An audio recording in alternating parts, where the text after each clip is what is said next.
Je suis journaliste pour Phoenix TV, Phoenix News et Phoenix Show. Nous avons remarqué que, récemment, les États-Unis et Israël ont de nouveau lancé des frappes militaires contre l'Iran. Actuellement, le conflit s'est déjà étendu à l'ensemble de la région du Moyen-Orient.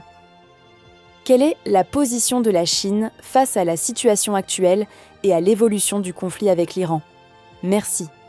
TV Les Satsounis et Israël Oné de nouvelles frappes militaires contre l'Iran, et le conflit est en train de déborder sur toute la région du Moyen-Orient. Comment la Chine voit-elle la situation actuelle en Iran? Quelles sont ses propositions pour résoudre la question iranienne? C'est une question qui préoccupe toutes les parties et d'un sujet central de l'actualité internationale.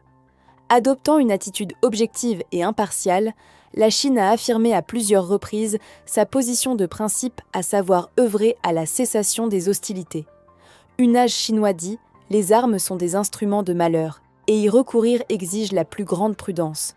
Devant Moyen-Orient en flammes de la guerre, je voudrais dire que c'est d'une guerre qui n'aurait pas dû avoir lieu et d'une guerre qui ne profite à aucune partie. L'histoire du Moyen-Orient nous enseigne que la force n'est pas la solution et que les hostilités ne pourront que nourrir la haine et semer les graines d'une nouvelle crise. La Chine appelle de nouveau à l'arrêt immédiat des opérations militaires pour prévenir l'escalade des tensions et le débordement de la guerre.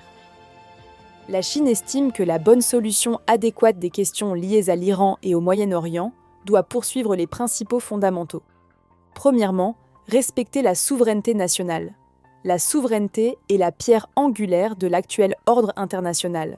Nous estimons que la souveraineté, la sécurité et l'intégrité territoriale de l'Iran et des autres pays du Golfe doivent être respectées et non violées.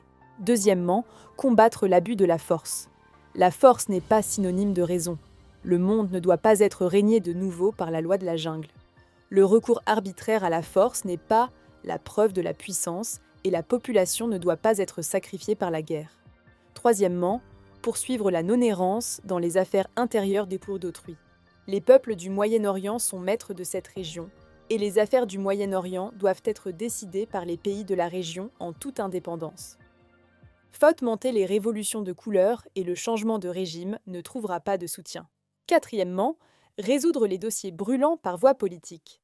Préconisant depuis toujours la primauté de l'harmonie, la Chine appelle les différentes parties à retourner rapidement à la table de négociation, à résoudre les divergences à travers un dialogue d'égal à égal et à œuvrer ensemble pour la sécurité commune. Cinquièmement, les grands pays doivent en jouer un rôle constructif et exercer leur puissance de bonne foi. Un adage chinois dit « En l'absence de la bienveillance et de la justice, les rapports entre l'attaque et la défense seront inversés. Les grands pays doivent défendre la justice et poursuivre la bonne foi pour apporter plus d'énergie positive à la paix et au développement au Moyen-Orient.